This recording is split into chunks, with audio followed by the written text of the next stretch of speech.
вошли. она меня позволила вырастить, стать человеком тоже, кем я стал.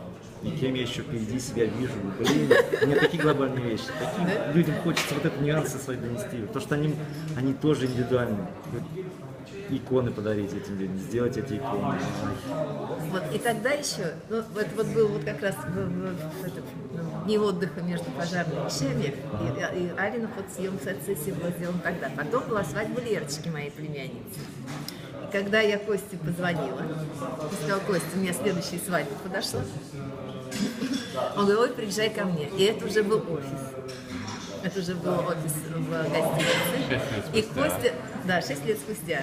И Костя пригласил туда: тут нужно приехать ко мне, потому что у меня там все материалы. И что меня тогда Костя поразило, это то, что уже был свой фирменный стиль. Не такой, как сейчас, но тоже был свой фирменный стиль. И был показан материал итоговый, как это может быть.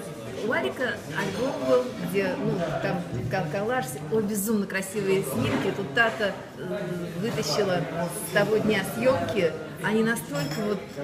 Ее фотография, она маленькая совсем, вообще ангелоподобная. Удивительные совершенно фотографии. Вот.